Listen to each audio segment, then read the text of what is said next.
Selamat siang anak-anak semua. Bagaimana kabar kalian hari ini? Mudah-mudahan kalian tetap dalam keadaan sehat dan dalam lindungan Tuhan Yang Maha Esa, sehingga masih dapat mengikuti pembelajaran kita pada hari ini.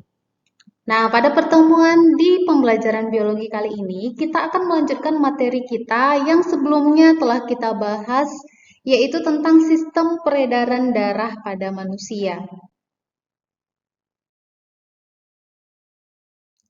Di pertemuan sebelumnya, kita sudah membahas tentang komponen penyusun darah pada manusia yang terdiri dari plasma darah dan sel-sel darah yang tersusun atas sel darah merah, sel darah putih, dan keping darah.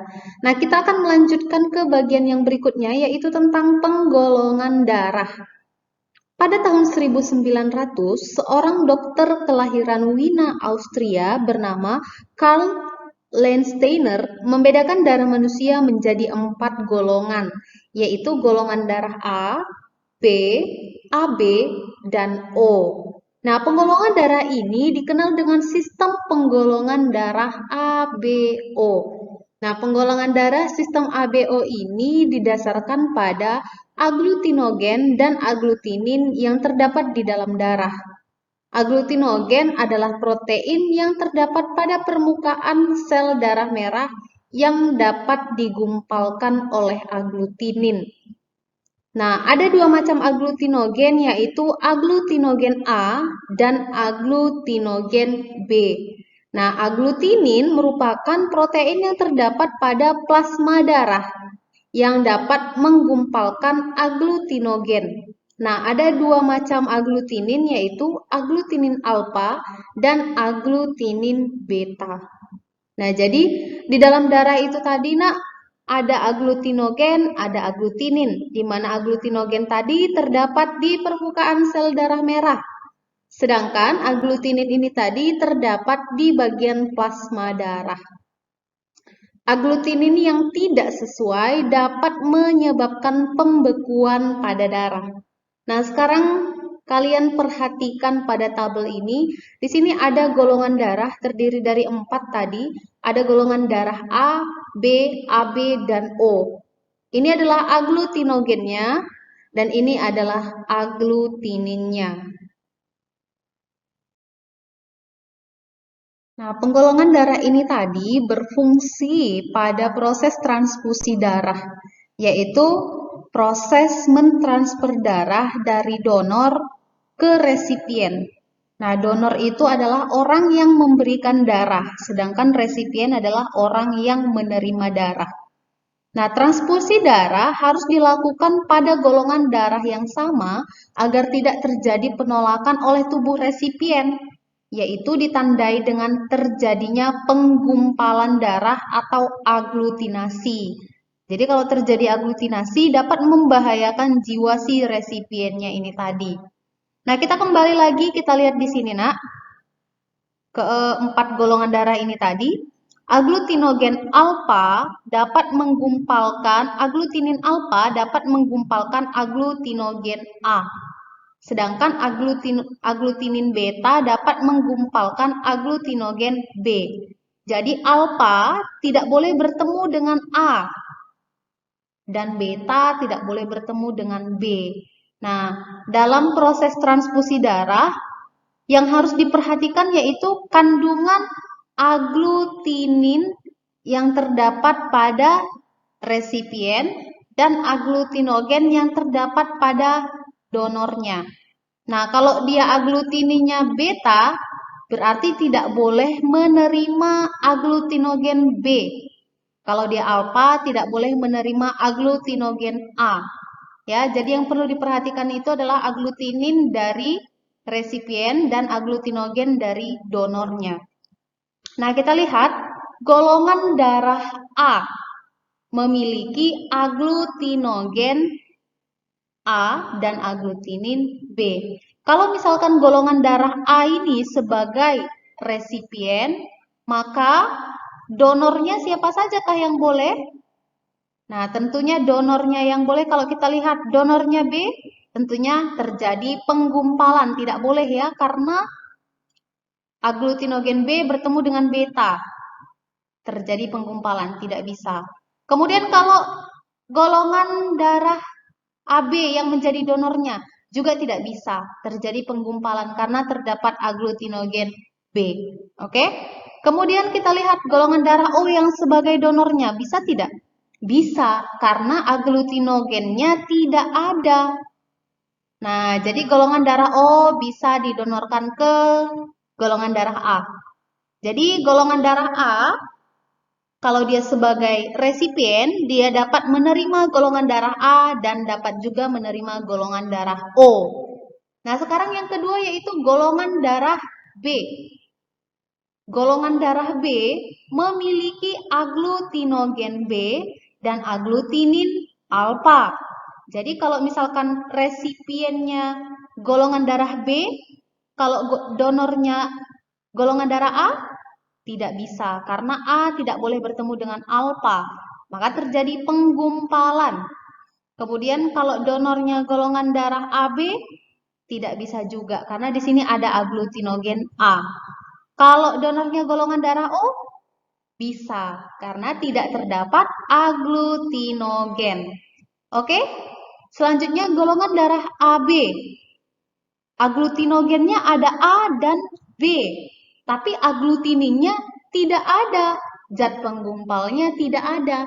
Maka golongan darah AB jika menjadi resipien, golongan darah A boleh diterimanya karena tidak ada aglutinin alfa. Golongan darah B boleh diterima karena tidak ada aglutinin beta. Golongan darah O bisa juga diterimanya karena ada aglutinin, tidak ada aglutinogen golongan darah O. Ya, jadi golongan darah AB dapat menerima semua jenis golongan darah sehingga golongan darah AB disebut sebagai resipien universal. Nah, selanjutnya golongan darah O, dia aglutinogen tidak ada, aglutininnya ada dua, yaitu alfa dan beta. Kalau misalkan donornya golongan darah A, tentu saja tidak bisa karena di sini ada aglutinogen A yang akan bertemu dengan aglutinin alfa, tidak bisa. Kemudian ada golongan darah B, juga tidak bisa menjadi donor untuk resipien golongan darah O karena ada aglutinogen B yang akan menggumpal jika bertemu dengan aglutinin beta. Nah, golongan darah AB juga tentu saja tidak bisa karena ada aglutinogen A dan B. Sehingga akan mengalami penggumpalan jika bertemu dengan alfa dan beta. Sehingga golongan darah O hanya dapat diterima dapat ditransfusikan darahnya oleh orang yang bergolongan darah O juga. Karena hanya dapat menerima golongan darah O saja, maka dia dikatakan, tetapi dia bisa mendonorkan ke semua jenis golongan darah. Ke A bisa, ke B bisa, AB bisa, tapi tidak dapat menerima golongan darah yang lain. Nah, maka disebut golongan darah O merupakan donor universal karena dapat mendonorkan darah ke semua jenis golongan darah. Tetapi nak, meskipun pada teorinya dapat terjadi seperti ini tadi, AB dapat menerima semua golongan darah, O dapat mendonorkan ke semua golongan darah, tetapi dalam kenyataannya pada praktik yang sesungguhnya di dunia kedokteran, apabila seseorang membutuhkan darah, misalkan orang yang bergolongan darah AB, meskipun dia dapat menerima golongan darah A, B, atau O, tetapi yang lebih diutamakan yaitu adalah golongan darah AB. Karena mungkin saja terjadi ketidakcocokan. Nah, jadi yang paling diutamakannya itu adalah golongan darah yang sama. Tetapi kalau dalam keadaan darurat memang tidak ada persediaan darah, tetapi harus menerima darah si pasiennya, barulah diberikan golongan darah yang lain. Nah, di sini sekarang ada dua pertanyaan yang akan disajukan kepada kalian. Yang pertama, apakah orang yang memiliki golongan darah A dapat menerima darah dari orang yang bergolongan darah O jika dalam keadaan darurat? Pertanyaan yang kedua, apakah orang yang memiliki golongan darah O dapat menerima darah dari orang yang bergolongan darah B jika dalam keadaan darurat? Nah, jelaskanlah jawaban kamu di kolom komentar Google Classroom. Kita lanjutkan ke materi yang berikutnya. Oke. Yang pertama kita sudah belajar darah, yang kedua kita akan lanjut ke jantung dan pembuluh darah. Nah, pada pertemuan kali ini mungkin kita hanya sempat membahas jantung, pembuluh darah kita akan lanjutkan di pertemuan berikutnya. Nah, kita lihat di sini ya, Nak. Yang pertama jantung, bagian A jantung. Nah, jantung manusia terletak di rongga dada agak ke sebelah kiri. Sekarang kalian bisa menyentuh rongga dada kalian agak ke kiri. Nah, disitulah letak jantung kalian. Kalau kalian rasakan, kalian akan dapat merasakan denyutan jantung kalian. Nah, ukuran jantung manusia kurang lebih sama dengan kepalan masing-masing orang. Jadi, ukuran jantung manusia itu sebenarnya berbeda-beda sesuai dengan bobot atau ukuran tubuhnya. Ya, kemudian jantung manusia ini memiliki fungsi yaitu untuk memompa darah. Nah, kalian perhatikan di sini, Nak. Ini adalah struktur jantung pada manusia. Nah, jantung manusia ini tadi memiliki 3 lapisan. Ini lapisannya berurutan dari luar sampai ke bagian dalam. Yang lapisan paling luar ada namanya endokardium. Lapisan di tengah namanya ada miokardium, dan lapisan bagian dalam adalah perikardium. Nah, jantung ini tadi memiliki 4 ruang. Yang pertama ada serambi kanan, serambi kiri, bilik kanan, dan bilik kiri. Nah, perhatikan gambarnya ini. Ini namanya serambi kanan, atau bahasa biologinya disebut dengan atrium kanan. Ya, kemudian yang bagian bawah atrium kanan ada ventrikel kanan atau bilik kanan. Kemudian di sini ada ventrikel kiri atau bilik kiri dan ada atrium kiri atau serambi kiri. Jadi bagian atas, Nak, yang sebelah kanan dan sebelah kiri ini namanya serambi. Nah, sedangkan di bagian bawah ini namanya bilik. Ya, ini namanya bilik. Jadi serambi disebut dengan atrium, bilik disebut dengan ventricle. Oke, inilah struktur jantung pada manusia. Yang di sini adalah sebelah kanan ya, Nak. Walaupun ini adalah bagian kiri dari tubuh kamu ketika kamu menatap gambar di handphone kamu, tetapi ini adalah bagian kanan dari jantung kita. Nah, sama seperti kalau kita foto selfie, maka ketika kita lihat ke bagian kamera, yang di sebelah kanan itu terletak di bagian kiri, yang sebelah kiri terletak di bagian kanan. Nah, kira-kira seperti itulah. Jadi ini adalah bagian kanan, ini adalah bagian kiri. Nah, apa fungsi masing-masing dari keempat ruang jantung ini? Nah, fungsinya itu berbeda-beda. Yang pertama dulu, yang serambi kanan atau atrium kanan, fungsinya adalah menerima darah dari seluruh tubuh. Jadi darah dari seluruh tubuh masuk dulu ke sini. Nah, kemudian dari serambi kanan dia akan masuk ke ventrikel kanan atau bilik kanan. Fungsi dari bilik kanan ini adalah memompa darah ke paru-paru. Ya, memompa darah ke paru-paru. Kemudian ada di sini namanya atrium kiri. Ini adalah bagian jantung yang berfungsi untuk menerima darah dari paru-paru. Nah, kemudian di sini ada ventrikel kiri yaitu memompa darah ke seluruh tubuh. Ya, jadi ingat, Nak, sekali lagi ini fungsinya masing-masing ini berurutan. Yang pertama dulu atrium kanan menerima darah dari seluruh tubuh. Ventrikel kanan memompa darah menuju paru-paru. Atrium kanan menerima darah dari paru-paru. Kemudian ventrikel kiri memompa darah ke seluruh tubuh.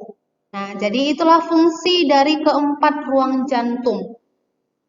Kita perhatikan gambar yang kedua. Nah, ini sama ya, Nak, gambarnya. Kita lihat di sini. Antara atrium kanan dengan ventrikel kanan ada namanya katup trikuspidalis. Antara atrium kiri dengan ventrikel kiri ada namanya katup bikuspidalis. Apa fungsi katup-katup ini? Agar darah di atrium dan ventrikel tidak bercampur. Ya, jadi ada sekatnya, nak, seperti ini. Nah, ini diilustrasikan berwarna biru dan berwarna merah. Yang berwarna biru artinya darah yang ada di dalamnya kaya CO2, sedangkan yang berwarna merah artinya darah yang terdapat di dalam ruang jantungnya ini kaya akan O2 atau oksigen. Nanti akan dijelaskan lebih dalam lagi pada proses peredaran darah. Ini kalian cukup tahu saja bagian-bagian ruang jantung serta fungsinya. Nah, selanjutnya ada alat yang digunakan untuk mengukur tekanan darah pada manusia yang disebut dengan tensimeter atau sphygmomanometer. Ya, tensimeter atau sphygmomanometer ini tadi mungkin sering kalian lihat atau pernah kalian lihat, bahkan pernah kalian gunakan ketika kalian berada di klinik, rumah sakit, atau bahkan kalian memilikinya sendiri. Nah, jadi tekanan darah seseorang biasanya dinyatakan dengan dua angka, misalnya seperti 120/80 mm Hg. Ya, Hg itu adalah hidrogirum ya, air raksa ya, Nak, milimeter Hg. Jadi angka pertama yang 120 ini menunjukkan tekanan jantung pada saat jantung sedang berkontraksi untuk memompa darah atau keadaan jantung sedang mengembang. Nah, ini disebut dengan sistol ya. Angka yang pertama tadi disebut dengan sistol yang menunjukkan tekanan jantung pada saat berkontraksi atau mengembang. Nah, tekanan jantung memang cukup kuat. Nah, sehingga pada pembuluh nadi sehingga biasanya diukur pada sehingga bisa kita rasakan pada pembuluh nadi yang terdapat di bagian lengan ya. Biasanya diukur di lengan atas. Kemudian angka yang kedua, angka 80 ini menunjukkan tekanan jantung pada saat jantung sedang berelaksasi, yaitu ketika jantung kembali ke posisi semula, ketika dia mengempis kembali, itu disebut dengan tekanan diastol. Ya, jadi ini 120/80 ini merupakan tekanan sistol per diastol pada saat jantung berkontraksi dan pada saat jantung berelaksasi atau pada saat jantung mengembang dan pada saat jantung kembali ke posisi semula atau mengempis. Nah, tekanan darah seseorang biasanya dapat berubah-ubah, bisa naik, bisa juga turun. Nah, karena banyak faktor. Contohnya yaitu faktor usia, faktor makanan, berat badan, dan penyakit. Nah, ini adalah gambar dari sphygmomanometer. Ada berbagai jenis. Di sini ada 3 jenis, yaitu tensimeter merkuri. Ini contohnya. Ini mungkin sudah sangat jarang digunakan ya. Kemudian ada tensimeter aneroid. Kemudian ada tensimeter digital atau otomatis. Biasanya pada saat sekarang ini tensimeter digital atau otomatis inilah yang paling sering kita lihat digunakan di rumah sakit atau klinik-klinik. Nah, ini contoh angka yang ditunjukkan oleh sphygmomanometer yang jenis digital ya. Jadi kita lihat di sini ada tekanan sistol yang bagian atas yaitu 125 dan tekanan yang di bawah diastol yaitu 77. Jadi ketika nanti kalian suatu saat pergi ke rumah sakit, kemudian melakukan pengukuran terhadap tekanan darah, kalian sudah paham apa maksud angka tersebut. Nah, di sini ada 2 soal tambahan lagi yang mau tanyakan kepada kalian. Yang tadi sudah 2. Dan yang ketiga yaitu pertanyaannya, apakah maksudnya tekanan darah seseorang bernilai 110/90? Nah, ini maksudnya apa? Kemudian pertanyaan yang keempat, apakah tekanan darah orang tersebut normal atau tidak? Nah, silahkan jelaskan juga jawaban kamu di kolom komentar di Google Classroom. Kesimpulan pembelajaran kita pada pertemuan hari ini yaitu yang pertama, terdapat 4 golongan darah pada sistem penggolongan darah ABO. yaitu golongan darah A, golongan darah B, golongan darah AB, dan golongan darah O. Golongan darah O disebut sebagai donor universal karena dapat mendonorkan ke semua jenis golongan darah. Sedangkan golongan darah AB disebut sebagai resipien universal karena dapat menerima semua jenis golongan darah. Yang ketiga, jantung pada manusia terletak di rongga dada sebelah kiri. Yang keempat, jantung pada manusia terdiri dari 4 ruangan, yaitu 2 atrium kanan dan kiri, dan 2 ventrikel kanan dan kiri. Yang kelima, alat yang digunakan untuk mengukur tekanan darah yaitu tensimeter atau sphygmomanometer. Dan yang keenam, angka yang ditunjukkan pada sphygmomanometer atau tensimeter untuk mengukur tekanan darah manusia tergambar dalam 2 angka yaitu sistol dan diastol. Nah, demikianlah pembelajaran kita pada hari ini. Mudah-mudahan apa yang telah kami sampaikan dapat kalian pahami semua. Apabila terdapat materi yang belum kalian pahami, dapat kalian tanyakan melalui kolom komentar di Google Classroom. Nah, jangan lupa ya nak, dijawab 4 soal yang sudah diberikan di awal tadi. Terima kasih atas perhatian kalian semua. Sampai berjumpa di pertemuan berikutnya.